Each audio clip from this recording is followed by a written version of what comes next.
Hello, everybody. It is time for the Wednesday comment review. Yep, I got some good ones today, and we're going to go over them, and I'm not going to introduce any more than that. If you want to be in this video, leave a comment during the week. You might get in there. Like, comment, subscribe, and we'll start with my thoughts on EX10 video.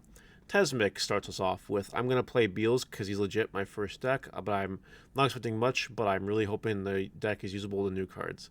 You and me both, buddy. That's my level of excitement about the set. This and I guess the rock stuff, because I do like the rocks. They're pretty cool. But yeah, Beals is legit. I can't wait to play Beals again. It's going to be fun. Darth PA comments and says that someone hasn't seen the Myotismon loops clearly. And I'm going to respond to you and say, I have. I have. Now, the comment section here is all about the loop is strong, you gotta play floodgates. Someone says you gotta be lucky, it just falls apart. Someone's gonna say time will tell. I'm not gonna sit here and tell you that the Myotismon loops won't top an event. They might, you know. Are they going to take over the format? No. No. Not even close. No. No. You know what? I'm declaring this right now. They will not take over the format. But if I am wrong, and all of a sudden the best deck in the format is Myotismon, then I'll sit right back down here on a video, and I will personally admit that I am wrong. Because it does happen, like 1% of the time I do make a mistake here and there. It's okay. So I will come back here, and I will admit that I made a mistake if that happens. But I've seen it, and it ain't happening. No way. I can see topping of regionals with it, sure. I don't see you doing anything. I don't see the meta being taken over by Myotismon. No shot. No chance. Mox Moonstone thinks EX10 is better than EX6. It's a lot more well-rounded and looks like it will be more impactful across multiple decks instead of a few powered-up options. Okay. I was in a happier mood like 2 days ago when I was going through my YouTube comments. Today I'm not. So I'm going to give the very short version of my response to this. No. This is just incorrect. And I'm going to explain with an analogy why, and then I'm going to show you the proof in a very quick and concise manner today. Would you rather be a jack of all trades or a master of none? That is EX10. EX10's got a lot of jacks, but it doesn't master anything. So why would you bother? I understand why people would bother. This set is a home run in terms of people and their villains and their hype and all that stuff. Cool. But from a meta viability standpoint, forget it. Proof. You're going to want proof. Okay. So this set supports Black War Greymon. Gives it good support. It's not going to be enough to be a top tier meta deck. So we got 1. Myotismon. Don't see it. 2. Dark Masters. 3. Lucimon. 4. The Lynx. 5. Balphamon. 6. But with a caveat saying that next set probably Balphamon's going to be good. But as of right now, no. The Skull Knight stuff is 7. The Rock stuff is 8. And the Beelzemon stuff is 9. And I wouldn't even count the Gulus Gamamon stuff in here because all you get is a Regulusmon, a Gulus Gamamon, and I don't think that's enough to really count as support that matters. But I'll be charitable. I'm going to be super charitable with this and say that you got 10 decks of support here. Very, very charitable. You have some decent tamers. No one's disputing that. The tamers are pretty cool. And you got some nice reprints too. 10 decks. Support for 10 decks, which is cool. However, it's not going to break the foundation of Digimon. Now, let's talk about EX06. EX06 supported Ragnarlord. That's 1. To pretty much the same extent I expect most of these decks in EX10 to cover. Water support, 2. Lucimon 3. Absolutely. 4 Great Angels gets a really strong 4. Like, it's the 4th deck that can support in this set, but it's a real meta contender. It's been meta performing since it came out. You see it, not like all the time, but you see it top regionals ever since the set came out. Still to today. So, that's decent. So we're at 4. Then we have Mastamon, which is 5. I'm not even going to count the green bunnies. Forget it. Diaboromon, 6. A little bit of light support for the Diaboromon. Not going to call it groundbreaker or anything like that. Then, this is where things get interesting. Because we have just a lot of 7 Great Demon Lords in this set. We really do. And the whole deck focuses around this. By the way, remember how this deck took Nationals by storm? Am I living in that timeline? This deck has been amazing since it came out. 7. You can make arguments that all Leviamon support, all Creepy Mon. I'm not going to make any of those arguments. I'm just going to say that this EX6 gave you 7 decks. But out of those 7 decks, 1 deck is undisputedly amazing and had meta impact, real meta impact, and 3 Great Angels takes like 2nd place. I don't see that in this set. I'm willing to concede that something might pop up and might be as consistently popular as the 3 Great Angels. Sure, maybe time will tell, for sure. The next year or so will tell technically, but that's it. That's it. I would rather have a set with 7 decks supported and one of them being amazing and one of them being kind of above average than 10 decks that get the shaft, for lack of better terminology. Now, some of you will tell me in the comments section, Mario, you're being too hard. Who cares? I can play Black War Greymon, and I can play the Demon Lord, the Dark Masters, and I don't really care that they're good, and that's fine. That is how you look at it. That is the prism in which you want to look at it. That is okay. Absolutely.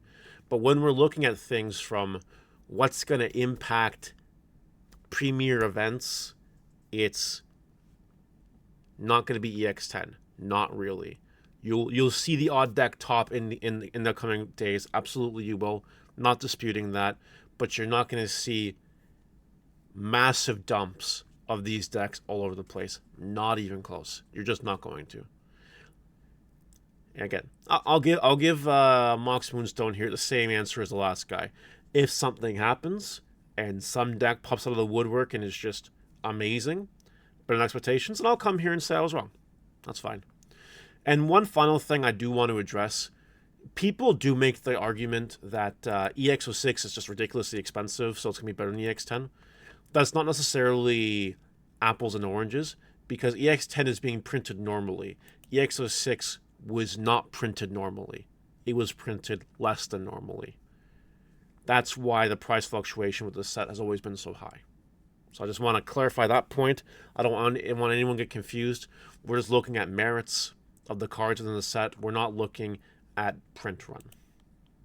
I spent longer than I wanted to, but I hope I made my point across. Adam says he needs a new case. He needs a case of B221, please. You can buy them. You can go on TCG Play right now and buy them. Just buy one. Benjamin Wiseman. Even at a slightly higher price, 2.5 is better than Investment 2.0. Very little in 2.0 is relevant to the game today, and a good chunk of super wares are so poorly designed that they'll never be used from a deck. X9 at 50 seems like a layup to me. DM are all the original Digimon and will likely continue getting support, even decks are never tier 1. This is like a yeah whatever comment, but I like it. It has some analysis in it. I think EX9 is a steal. I think 2.5 will do you good in the long run, but I do feel very strongly about 2.0, and I do think that it's going to pull a BT15 and be expensive one of these days, and you'll be able to make a profit off buying the boxes for $70 right now, whatever they're worth. I believe that very strongly. Might not be right away, might be a year, might be two, but we'll get there. Demon Croc. Alright, Hive Mind. I've got 5 unopened boxes of BT22. Stopped opening the case once I pulled the chase card. Should I open or sell or hold? Well, the dishonest thing would be to sell the boxes because you pulled the chase card. You'll probably get more value that way. But you can always test your luck, or you can keep them sealed and wait for the long term and sell them later for more expensive. Because I'm sure over time they will go up because the deck does offer a lot. The set does offer a lot of support for a lot of decks, and those decks, you know, with the right hype, could explode. So maybe. I hope that answered your question. Altered Veggie says, I'll watch the Mario Shots at the Clouds vid. Yeah, that was the general consensus of the last week's comment video. People will literally watch me shut out the clouds. So I'll make that video. I don't know how that'll look. I don't know what exactly I'll cover besides how to fix the game. But, you know, people want a video of me shutting out the clouds. I'll make, yeah, whatever. I'll make it. Chris Peterson says, I still think the best way to fix the game is to relaunch it like Vanguard DBS have done. Give us all the slow back and forth play that existed in the first 3-1 sets. What's really interesting to me, so this is, okay, we need to break this down in its elements. One, this worked for Vanguard, but I believe that Cardfight Vanguard is in a different league of its own, because Cardfight Vanguard has an anime that's tied to the card game. And that matters. Digimon TCG does not have that right now. It's got a webcomic. It's basically garbage. Let's talk about DBS. Depending on who you ask in the DBS world, this reboot either was amazing or was the worst thing Bandai could have done. There are people that are split on the decision. People I even know just in Canada, let alone everyone else that talks on the internet. So, while I think that resetting the game is something that could happen in the future, I do genuinely think that. Like, maybe not anytime soon, but in the future, like years to come, it will have the same problem. I don't want you to think that resetting the game will fix the game, because if you look at Bandai card games, it's clear that Bandai does not know how to regulate power creep properly. You can see it in DBS Fusion World. You can see it in One Piece. You can see it in Digimon. You can probably see it in Union Arena, though I don't really pay attention to Union Arena. I could be wrong. I don't know. And Gundam's too new, but I'm sure it'll hit Gundam too. I'm sure it will. You know, sure, it'll start new and shiny, but if Bandai doesn't do the right thing and doesn't know how to properly maintain power creep, then it's going to be a problem. And I'll just leave it at that. Quartzman.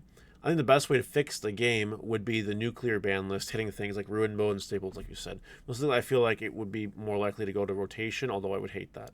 The real solution could be alternative formats, including a block rotation, Highlander, or maybe a format that restricts any cards to that reaches a percentage of use. We can stop that right now. They're not going to make that last statement anything. They're not going to do Highlander or anything. If anything, they will do block rotation and rotation, and that... Oh, I fucking hope not.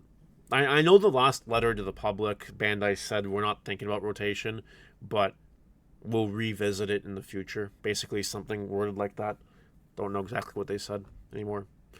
But I would never assume that rotation is 100% off the table for this game forever. Just throwing that your way.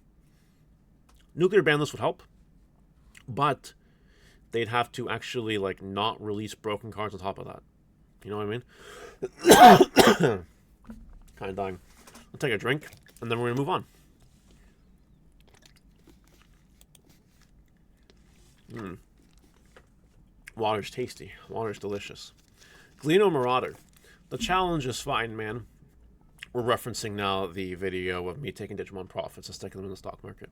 But why not supplement it It just means you save more time in your life, which is ultimately way more important than the authenticity of challenge. This guy thinks a lot about the long view, which I appreciate, which is kind of the point of the video in the first place, the series, is to think about the long view. I'm going to be recording a video at some point in my life that says every dollar you spend on a Digimon card is not going towards your 401k. That's a video at some point I'm going to make. I don't know what it looks like yet, but it's in my list of videos I'm going to make. And this is basically the same concept. So that's nice. Danny Obando says, I like the idea of sticking to the original. However, you can still do some funky Digimon stuff. Build a second stack and only merge them when you both stacks can buy more splits of stock together. What he's basically recommending is doing DNA Digivolution. He's saying that I have my stack in the back and I promoted it already, and that's in the challenge right now. But maybe I could build a second stack, like open a separate account, invest it in something else, and then when they have the better value together, maybe do something. That's an idea. It honestly is. And then we have a YouTube member, Louis, saying respect to the original. So opinions are all over the place. I don't really know which way it's going to go yet. Again, I was stalled for like a week because when the government said that the tariffs might be paid back, that caused the stock market to just... And that's, you know... Oh, man. Our traffic cone president... Well, not my traffic cone president. Some of your traffic cone president in the comment section, you know, it's causing a bit of a annoyance on the strategy on the video series, but you know, we'll get there. I don't know what's gonna happen yet, but we'll get there. And now, a few more comments to go. Rena says that Ukumon's being reprinted in LM billion bullet, so price rising for base won't last long. That's true, and that's why you sell them. Like right now. Like when I tell you guys to sell your BT16 Ukumons now, like I'm not saying wait 2 weeks. I'm not saying wait a month. I'm not saying wait for the set to come out. I'm saying sell it now, today. If you still have BT16 Ukumons, sell them now. When you're not watching this video, sell them. Get rid of them if you don't need them. Like, it's just going to go down in value. Jared Murdoch says buying a dozen Okus back when they're 350 paid off. That's how investing works. We love to see it. Last comment of the day, Lanoche. That Sendramon needs to drop in price a lot more, lol. Referring to EX07. And I'll tell you, because it's EX07, it won't drop that much. Hate to tell you that, but it's true. Alright, that'll do for today, everybody. Let me know what you think in the comment section below, and I will see you later. Bye!